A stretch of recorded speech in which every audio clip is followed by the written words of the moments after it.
وانا بصور لكم الفيديو ده حصل لي حاجة غريبة وعجيبة بجد، والله العظيم اول مرة تحصل لي من يوم ما اتجوزت في الشقة دي. خفت، بس اول مرة قلت يمكن بيتهيألي. تاني مرة حصل نفس اللي حصل، فخفت بجد قوي ومبقتش عارفة اكمل شغلي ولا اعمل ايه. دخلت جري على اوضة النوم وصحيت جوزي، قلت له حصل كذا كذا وانا خايفة ومعدتش عارفة اقعد في الشقة لوحدي. طب اعمل ايه وانا عايزة اكمل شغلي واشوف اللي ورايا؟ صحيته من النوم وخليته قاعد جنبي شوية لغاية ما خلاص تقريبا الخوف راح من عندي. فضلت مشغلة القرآن في الشقة وقلت بسم الله الرحمن الرحيم واستعذت بالله من الشيطان الرجيم. هقول لكم اللي حصل معايا بالظبط، والله العظيم زي ما حصل هحكي لكم. خليكم معايا لغاية الدقيقة بالظبط اللي حصل معايا فيها الحاجة، احكي لكم حصل لي ايه. طبعا زي ما متعودين في اول الفيديو نصلي على النبي، اللهم صلي وسلم وبارك عليك يا حبيبي ويا سيدي ويا شفيعي يا رسول الله. اللهم استرنا فوق الأرض وتحت الأرض ويوم العرض عليك يا رب أنا وكل السامعين. ازيكم حبايبي، عاملين ايه؟ يا رب دايما تكونوا في خير وفي سعادة وفي أحسن حال. بحبكم في الله، بشكركم جدا من داخل مصر ومن خارج مصر. أهلا وسهلا بكل حبايبي. ووجودكم في قناتي وفي حياتي طبعا ده شرف ليا وتاج على راسي من فوق. الله يديمكم نعمة في حياتي ويسعدكم ويستركم ويحقق لكم كل ما بتتمنوا يا رب، اللهم امين.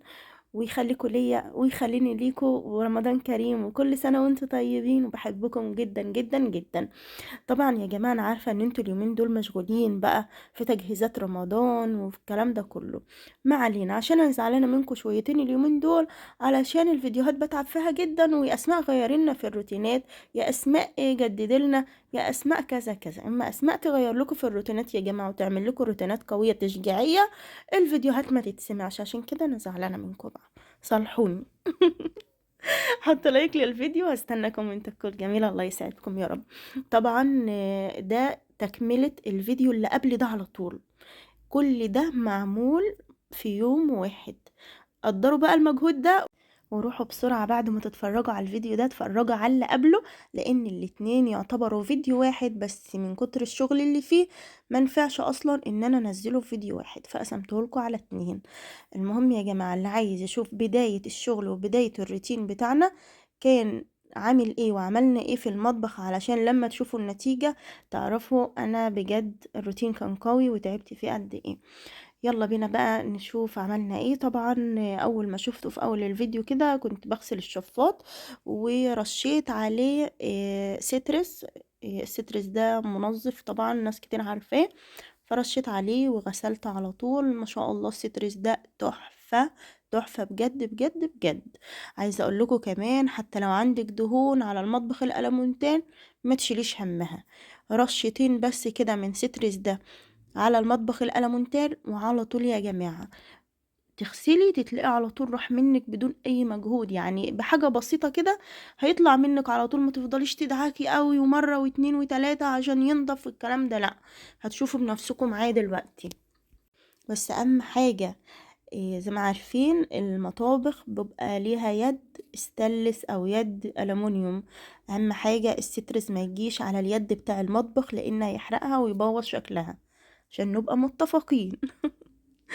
يلا بقى يا حلوين نشوف عملنا ايه تاني. دخلت كده على إيه البوتاجاز عشان اغسله. اول حاجة شلت الحمالات دي علشان اغسلها كده واسيبها في جنب تنشف. في الوقت ده يا جماعة شريف كان لسه صاحي، كان لسه صاحي تمام. بس هقول لكم اللي حصل معايا في اللحظة ان هو في الوقت ان هو بالظبط. إيه طبعا شريف احنا كنا في الوقت ده امتى؟ كنا بالليل يعني. فكان دخل المطبخ يعمل بلوبيف بالبيض، طبعا عارفينه يعني. انا جبته وما اكلتوش بصراحة. كنت قرفانة اقول لحمة بالبيض، فاهميني كده. فالمهم شريف عمله قال هات ايه هدوقهولك. انا على فكرة عندي من ايام الفرح وما عملتوش وما اكلتوش.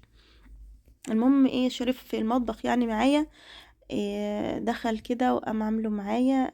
بصراحة اول مرة اكله، عملت منه سندوتش ما شاء الله طعمه حلو قوي. هنا يا جماعة في الجنب ده بالذات اللي فوق البوتاجاز كان طبعا عليه دهون، عشان كده انا عملت الجنب ده بس بالسترز، وزي ما شفتوا ما شاء الله عاد بيلمع. قلت لشريف ناولني الفوطه، قام شوحالي على طول. طبعا بعد ما عملت الجنب ده نزلت كلت السندوتش الاول وبعدين كملت. انا قلت اما اغسل الازاز بالسبونشة كده والبريل علشان الازاز يلمع كده واشوح عليه ميه كده وايه، كده كده بقى الحوض تحته، فقلت مش هيغرق الدنيا.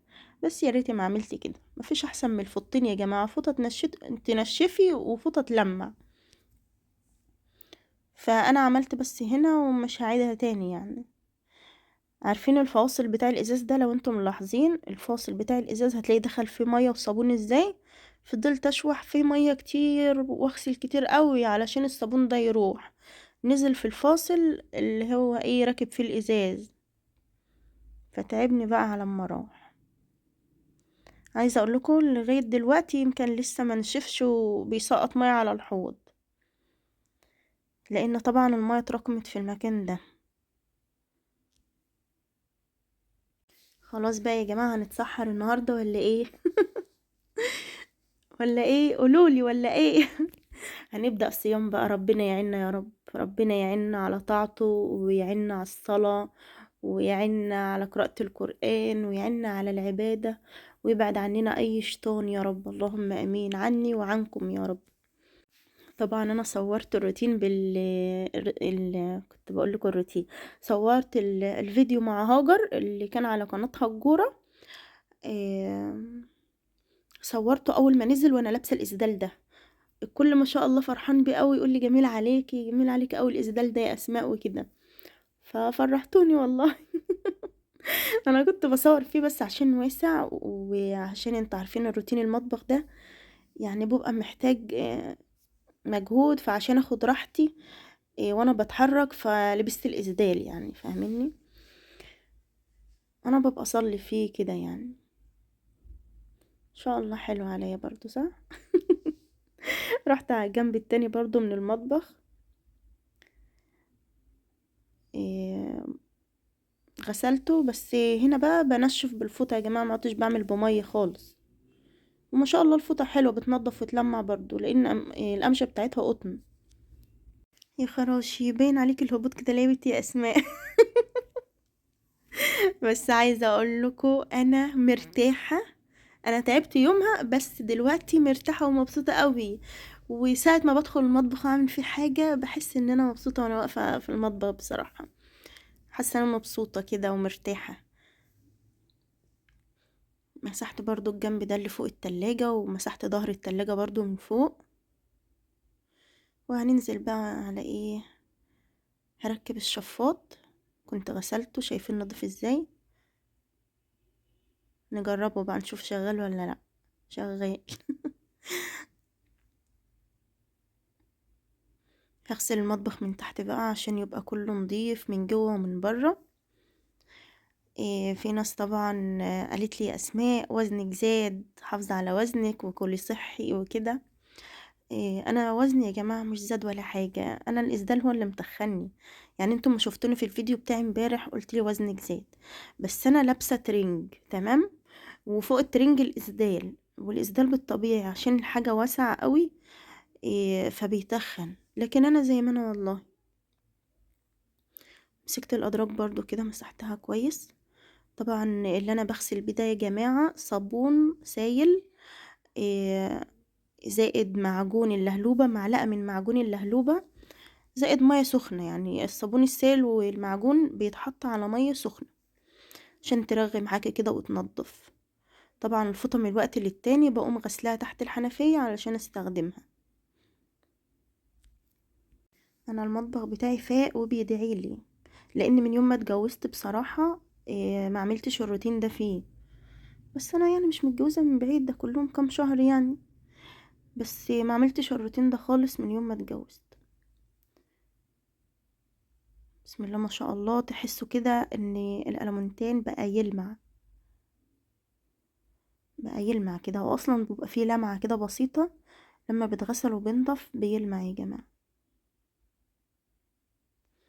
طبعا انا غاسلة الرخامة كويس، بس الكلام ده كان في الفيديو اللي قبله، اللي هما الفيديوهين المتصلين ببعض يعني. فكنت غاسلة الرخامة كويس وغاسلة التلاجة وغاسلة الفريزر، كده يعني، ورصة بقى خزين رمضان، وعملت حاجات كتير في الفيديو اللي فات. ما عادش الا الجنب ده بس، وكده يبقى خلصنا المطبخ. وطبعا غسلت برضو الميكروويف. كده كل حاجة معانا يا جماعة تمام يعني. لسه البوتاجاز. اول حاجة طبعا هغسل، شايفين انا بحط مية سخنة، انا حبيت بس ان انا اوريكم. بغلي مية في الكاتل، احط مية سخنة عليها شوية بريل ومعجون من اللهلوبة. هنا اول حاجة بحط على الازاز السترز. طبعا شايفين انا بغسل على طول ليه؟ لان انا مش عايزة السترز ينزل على الالمونيا بتاع البوتاجاز. شايفين الماسورة اللي هي الالمونيا دي اللي ماسكة في الازاز؟ لو حطيتي اي مطهرات، يعني اي اسمها ايه، اي مزيل للدهون، ونزل على الالمونيا بتاع البوتاجاز بيغير لونها وبيبوظه. فانا بقيت اغسل على طول عشان الحقه قبل ما ينزل على الالمونيا دي. ما شاء الله نضف الازاز على فكرة كان عليه دهون، واتغسلت على طول بالمية السخنة. كنت هقع هنا، خدتوا بالكم؟ ما شاء الله نضف على طول. نغسل الازاز ده برضو بتاع الفرن. أنا الفرن بتاعي كويس من جوه، نضيف يعني، مش محتاج يتغسل من جوه. نغسله برضو من الجنب الاستانلس ده. ريحة النظافة حلوة والله يا جماعة. وطبعا المفاتيح غسلتها برضو، مفاتيح البوتاجاز. كده بقى نبتدي نمسح بالفوطة الأولانية دي، وبعدين أنشف بالفوطة التانية. المهم يا جماعة، في الوقت ده بقى اللي أنا بقول لكم عليه، كان شريف اتعشى ودخل نام، وأنا في الوقت ده بقيت لوحدي وإحنا بالليل وكده. المهم تخيلت حاجة معدية كده في الصالة من ناحية المطبخ، كده معدية على المطبخ، داخلة الحمام. حاجة داخلة بسرعة قوي كده بتجري، في حجم قطة صغيرة كده. اهو شريف جه يا جماعة. خد يا شريف، تعال. انا بقول لك امبارح ايه اللي حصل. امبارح يا جماعة لقيتها داخلة علي، ما صدقت نمت. لقيتها داخلة تقول لي في حاجة بتجري في الشقة. ده هي ايه يا بنت؟ تقول لي حاجة زي القطة. قطة ايه يا بنت؟ تقول له في قطة بتجري قاعدة تجري لسخين. تجري ازاي اسمها؟ تقول له والله في قطة بتجري في الشقة اه، قاعدة تجري، لما تخيلت منها كذا مرة. ما قمت بصوا. ادور على القطة ما بصوا لقيتش يا قطة. جماعة، ما انا اقول لكم بس الاول اللي حصل ايه. انا تخيلت بها مرة هي قطة صغيرة كده، قلت يمكن فار. المهم ايه، راحت داخله جري على ناحيه الحمام. دخلت الحمام عشان اتاكد، اخبط، ابص ورا الغساله، ابص هنا في الحمام، مفيش حاجه. قمت رايحه قايله بسم الله الرحمن الرحيم، هو في ايه؟ قمت قافله باب الحمام كويس، وقمت رايحه اكمل شغل تاني.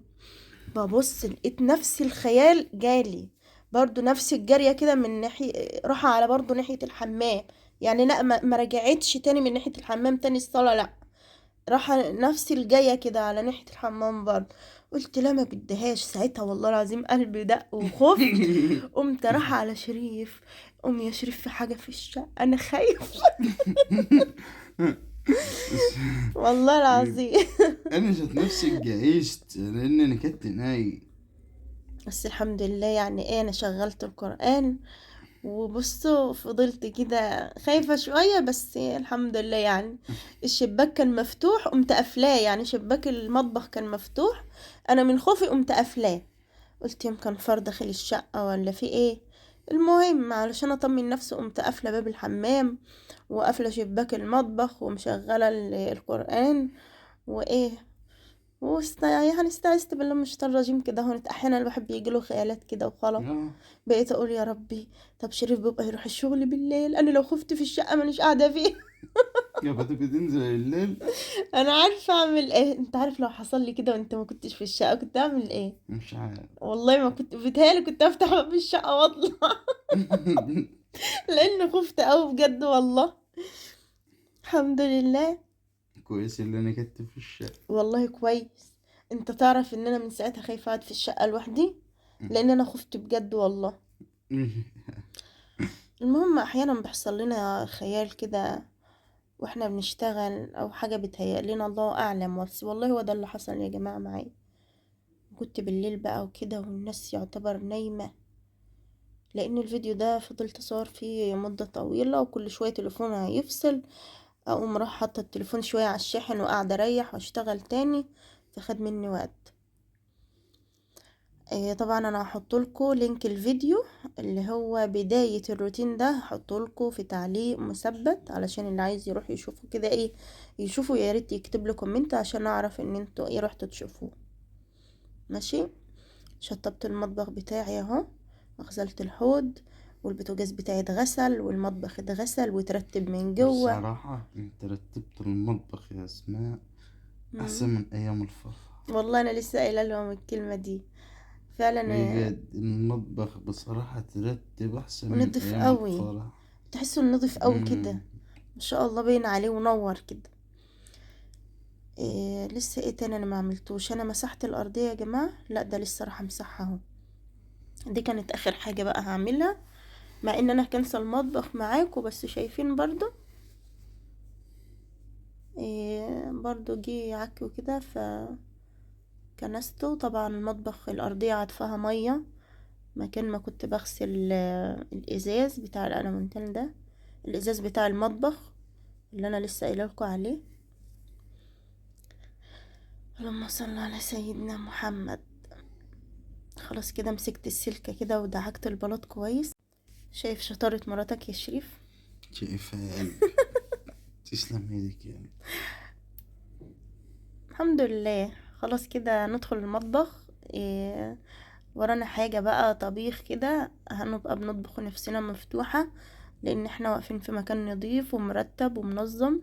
طبعا الغسالة برضو ما شاء الله خليتها شكلها يفتح النفس، كل حاجة تمام. قلت انشف الارضية بقى، خلاص ما عادش الا تنشيف الارضية.